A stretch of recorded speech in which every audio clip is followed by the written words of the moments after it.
A paz do Senhor Jesus Cristo. É uma alegria estar aqui com você para compartilhar esta palavra de Deus. Meu nome é Carlos Roberto Lopes, sou do Polo de Palmas, RA 200 381 735. Sou membro da Igreja Casa da Bênção de Deus. É uma alegria poder compartilhar com você este sermão. O título: Jesus ressuscita o filho da viúva de Naim. O texto básico está em Lucas capítulo 7, do versículo 11 ao versículo 16. Vamos ler? Em dia subsequente, dirigia-se Jesus a uma cidade chamada Naim, e ia com ele os seus discípulos e numerosa multidão. Como se aproximassem da porta, eis que saía o enterro do filho único de uma viúva, e grande multidão da cidade ia com ela. Vendo-a, o Senhor se compadeceu dela e disse: não chores. Chegando-se, tocou o esquife, e parando os que conduziam, disse: jovem, eu te mando, levanta-te. E sentou-se o que estivera morto, e passou a falar, e Jesus o restituiu à sua mãe. Todos ficaram possuídos de temor e glorificavam a Deus, dizendo: grande profeta se levantou entre nós, e Deus visitou o seu povo. Introdução. A cidade de Naim ficava a cerca de 38 quilômetros, ou seja, um dia a pé da cidade de Cafarnaum, onde Jesus estava um dia antes. Jesus, como de costume, estava com seus discípulos, e uma numerosa multidão andava com ele. Quando ele se aproximou daquela cidade, ele viu uma cena muito triste. Uma viúva que já havia sepultado seu esposo, agora caminhava também para sepultar o seu filho único. Vamos fazer uma ilustração e você imagine comigo a dor de uma mãe que caminha na frente de um cortejo onde ao lado está o corpo do seu querido filho único, levado para ser sepultado. Agora imaginem comigo, quando não é a primeira vez que aquela mulher faz aquele trajeto, não é verdade? Faz aquele percurso rumo ao cemitério para sepultar um ente querido. Eu posso imaginar aqui com você, né? O quanto uma mãe sofre, o quanto uma mãe ela chora, levando o seu filho único para ser sepultado. Aquele filho era a sua única companhia, ela já havia perdido o seu esposo. Aquele filho, com certeza, era o que sustentava a casa. Aquele filho, ele era a continuidade dos sonhos daquela mulher. Com certeza ela tinha um sonho de família, ela queria ver o seu filho casar, ela queria ver o seu filho constituir uma família e gerar netos e netas para ela. Agora imagine comigo, o sonho dela acabou. Ela não chorava ali sozinha, porque como viúva, ela já tinha chorado outras vezes e agora com certeza mais pessoas vêm a dividir com ela a sua dor. Uma grande multidão compartilhava com ela deste momento de sofrimento. Imagine os jovens e os adultos ali carregando o esquife, e logo atrás vinham os pranteadores, os flautistas, as carpideiras profissionais. A morte chegou naquela casa, e junto com ela trouxe a dor, a desesperança e as incertezas. Argumentações. Quero apresentar para você 3 pontos importantes. Primeiro, vendo ao Senhor se compadeceu dela. No versículo 13, o Senhor, no grego Kyrios, aquele que é Senhor e tem poder de decisão, o mestre e Senhor, ele viu aquela mulher. Mas ele não apenas viu, como Senhor dos senhores, ele compadeceu dela. Olha que coisa linda. Aquele que tem o controle, aquele que é soberano, aquele que tem o poder de dar a vida, aquele que tem o poder de tirar a vida, como está escrito em 1 Samuel. Não é verdade? O Messias, o ungido de Deus, naquele dia, naquele exato momento, passa por aquele caminho, e não é obra do acaso. é propósito de Deus, pois há coisas na nossa vida que acontecem para a glória de Deus, para que o Filho de Deus seja glorificado. O Senhor Jesus, mesmo sendo Deus, ele teve compaixão daquela mulher,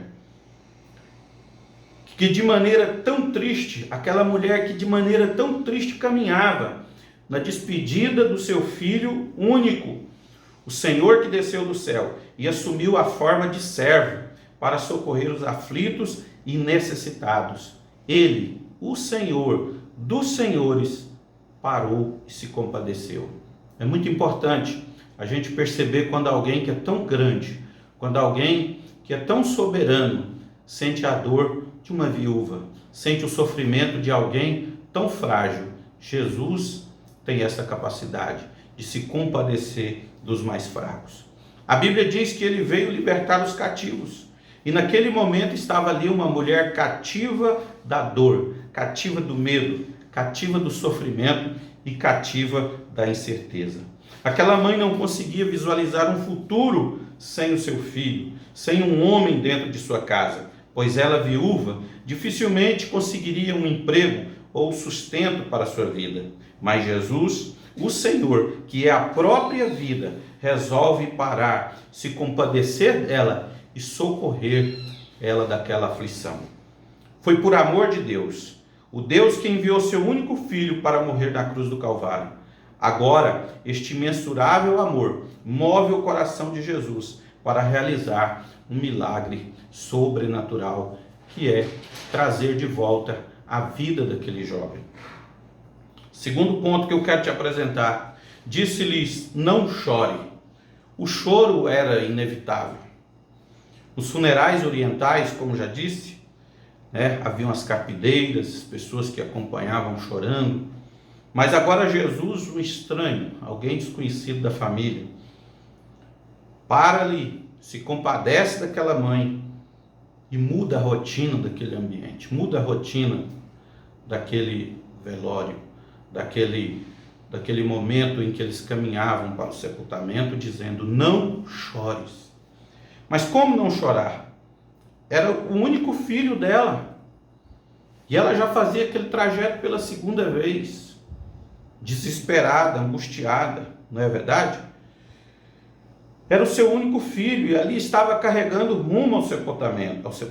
Às vezes Deus diz coisas que não entendemos. Quantas vezes Deus já disse coisas para mim, para você, às vezes lendo na Bíblia, a gente não entende a situação que estamos passando, não é verdade? Às vezes Deus faz coisas também que não entendemos. E agora, o que fazer? Todos os que estavam naquele cortejo ficaram perplexos. A cultura dizia para chorar. As pessoas estavam ali comovidas, emocionadas com a dor daquela mulher. As pessoas estavam ali também porque eram pagas para chorar. Mas Jesus disse para aquela mulher: não chores. Por que eles choravam? Eles choravam se compadecendo daquela mulher, sentindo a dor, aquela tristeza. E Jesus interrompe aquele clima de luto, aquele clima de cortejo, de sofrimento, e diz para ela: não chores. Naquele momento estava ali alguém que Isaías profetizou, no livro de Isaías 61, versículo 3, e a pôr sobre os que estão em Sião, sobre os que estão de luto, uma coroa em vez de cinza, óleo de alegria em vez de pranto, vestes de louvor em vez de espírito angustiado, a fim de que se chamem carvalhos de justiça, plantados pelo Senhor para a sua glória. Então Jesus veio para trazer coroa em vez de cinzas, não é verdade? Vestes de louvor, óleo de alegria em vez de pranto, Então, as pessoas que estão em luto, Jesus quer mudar esse luto. Jesus estava ali para mudar aquela realidade. Jesus tinha convicção do seu ministério. E tinha convicção porque ele estava cheio do Espírito Santo. Estava cheio de Deus. Quando ele disse: não choras, ele estava dizendo: eu sou a solução para a sua vida. Eu sou a cura. Eu sou a ressurreição e eu sou a vida. Eu sou o que você precisa neste momento. Eu posso resolver o seu problema. Por isso eu te digo: não chores. Ele é poderoso, né? Que maravilha. Terceiro ponto que eu quero compartilhar com você: Jesus disse: eu te mando, levanta-te. Olha que coisa maravilhosa, né? Ele não veio apenas para se compadecer, ele não veio apenas para interromper o choro, o luto, a tristeza, mas ele veio para de fato resolver o nosso problema, o problema da morte, ressuscitando aquele jovem. No versículo 14, Jesus disse isso: eu te mando, levanta-te. O Senhor, que tem o poder sobre todas as coisas, sobre a vida, sobre a natureza, sobre a morte, no céu, na terra, embaixo, na terra, ele deu essa ordem, e ele disse: jovem, eu te mando, levanta-te. E ele se levantou. A voz de Jesus penetrou naqueles ouvidos e foi onde estava o espírito de vida e trouxe para aquele corpo novamente. E a Bíblia diz que ele se levantou e voltou a falar. Jesus então agora pega aquele jovem pela mão e restitui para sua mãe saudável, curado, restaurado, vivo e conversando. Sua memória perfeita deixa aquela mãe alegre. Ali já ficou demonstrado para toda aquela multidão que Deus enviara um grande profeta na terra. Esta foi a afirmação de todos no versículo 16. Imaginem o espanto, todos ficaram possuídos de temor. Isto é sobrenatural, isso é inexplicável. Aquela mãe agora irradiante de alegria, né? E sem entender como foi feito aquele grandioso milagre, com certeza abraçava e fazia carinhos no seu filho querido, conferindo se ele estava realmente bem.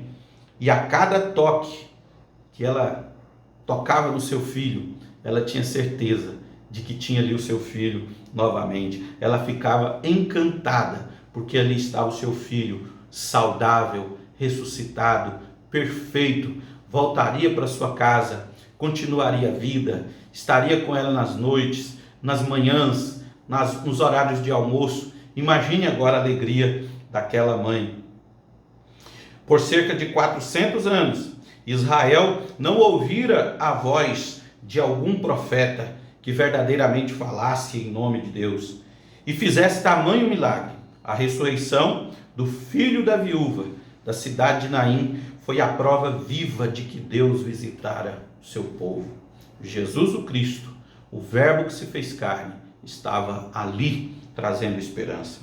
Conclusão: através da realização desse grandioso milagre por Jesus, o povo de Israel percebeu que a esperança havia chegado. O milagre é capaz de destruir a incredulidade e a dureza do coração. O milagre tem o poder de levar pessoas a temer a Deus novamente. O milagre tem o poder de trazer um grande avivamento. O versículo 16 diz: todos ficaram possuídos de temor e glorificavam a Deus, dizendo: grande profeta se levantou entre nós e Deus visitou o seu povo. Veja o poder de um milagre. Os milagres precisam acontecer. Os milagres precisam existir. Podemos relacionar pelo menos 4 comportamentos diferentes a partir da realização daquele milagre, né? Primeiro, todos ficaram possuídos de temor. Olha que coisa maravilhosa. Aconteceu o milagre, mexeu com a fé das pessoas, mexeu com o psicológico, mexeu com o emocional, mexeu, né, com o lado espiritual das pessoas. Segundo, todos glorificavam a Deus. Olha o quanto está faltando pessoas com disponibilidade, com disposição, com fervor para glorificar a Deus, mas ali houve glorificação. Terceiro, grande profeta se levantou entre nós. Eles perceberam que Deus havia mandado um profeta. Hoje, quanta falta há desse reconhecimento de profetas em nossos dias. E quarto, Deus visitou o seu povo. Onde acontece milagres, tem essa certeza: Deus visitou o seu povo. Oremos para que Deus possa realizar mais milagres em nossos dias. Eu quero fazer aqui um apelo de que nós precisamos nesses dias de pessoas que, assim como Jesus, se disponibilize para cumprir a obra de Deus, para orar pelos enfermos, para expulsar os demônios, para orar para que Deus levante as pessoas que estão mortas espiritualmente, né? Mortas frias na fé, desanimadas, depressivas, eu acredito que Jesus ainda está entre nós. O segundo apelo que eu quero fazer é que você que está doente, você que está enfermo, creia que Jesus Cristo pode te curar.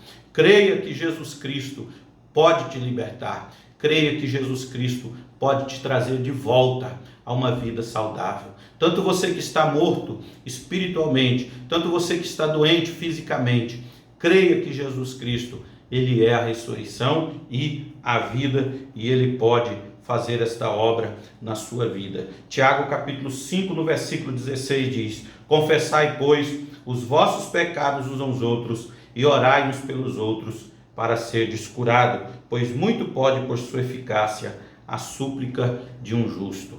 Aquelas pessoas que estão doentes, aquelas pessoas que estão sem Jesus, venha para Cristo. Ele é a ressurreição e a vida. Ele pode te curar e Ele pode te libertar. Que Deus os abençoe, em nome de Jesus. Amém.